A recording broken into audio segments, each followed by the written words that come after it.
In this video, I'm going to show you what happens if you get the square root of a negative. In one of the other YouTube videos that I recommended for you, it showed up. In the very first question of yesterday's assignment, it showed up. So here's how you do it. If you end up with the square root of something that's negative, like negative 14, all you have to do is you write the number as if it was positive, and then instead of writing the negative, you put an I. It doesn't matter what number it is, negative 24. Square root of negative 24 would be equal to the square root of 24, I. And these things are multiplying. What the I is I is equal to the square root of negative 1.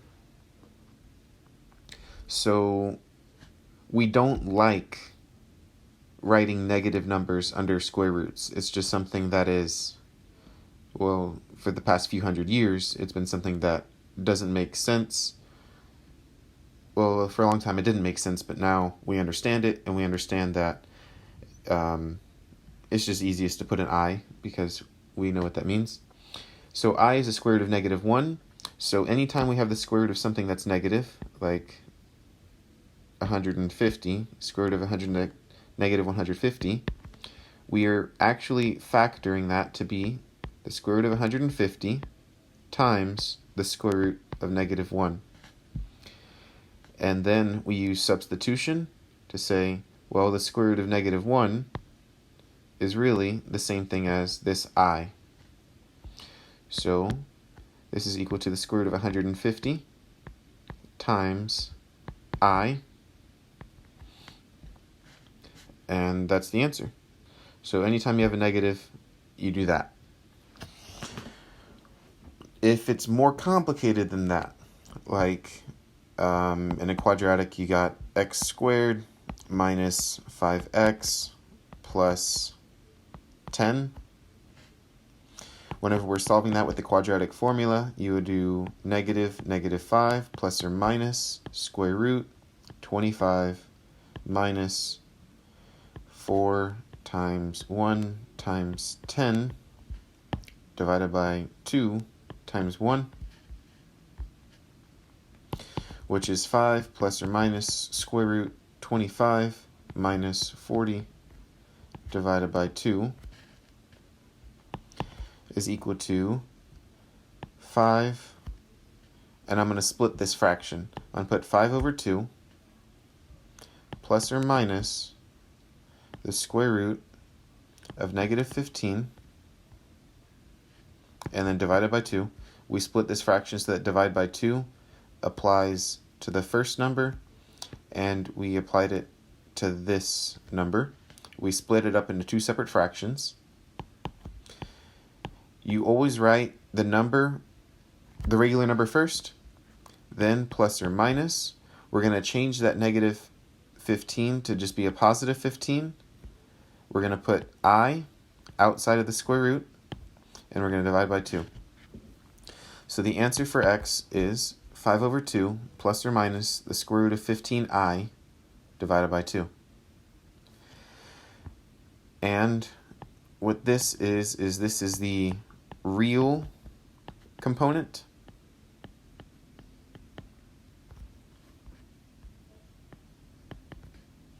And this is the non-real component.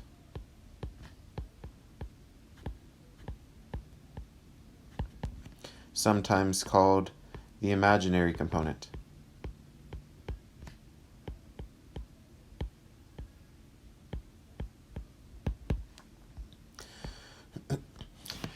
You know by now that we have real numbers and we have, well, you only know about the real numbers. I haven't taught you about the non-real numbers. But if you remember from back in 8th grade, well, you're in 8th grade now, 7th grade, start of the year, you learned there's a box of numbers, and those are the real numbers.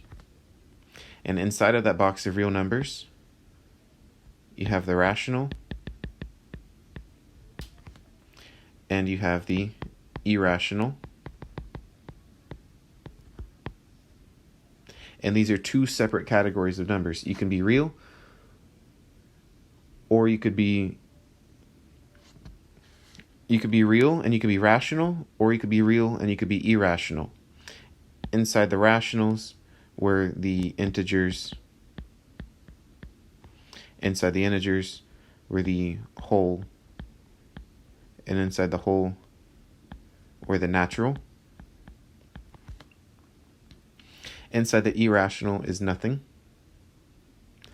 But outside of the real numbers, they just figured out these numbers existed, I think in the 1600s. I would have to look it up to be sure.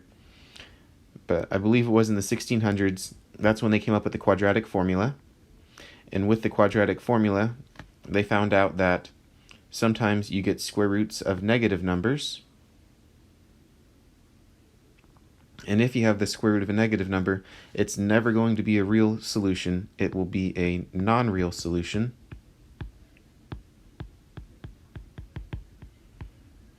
And then they said, well, if it's non-real, how is this even possible? Doesn't this break math? And no, it didn't break math, but they would call it, since this doesn't happen in everyday life, they called it the imaginary solutions. And to account for these new categories of numbers, we used to think that the real numbers were the biggest category. Now we call all of the numbers together. The biggest set that we have are the complex numbers. A complex number has a regular part, like a 5, and then it also has a non-real part.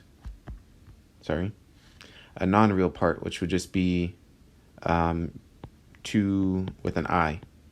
Anything that has an I is going to be non-real. Anything that has no i's is a real number.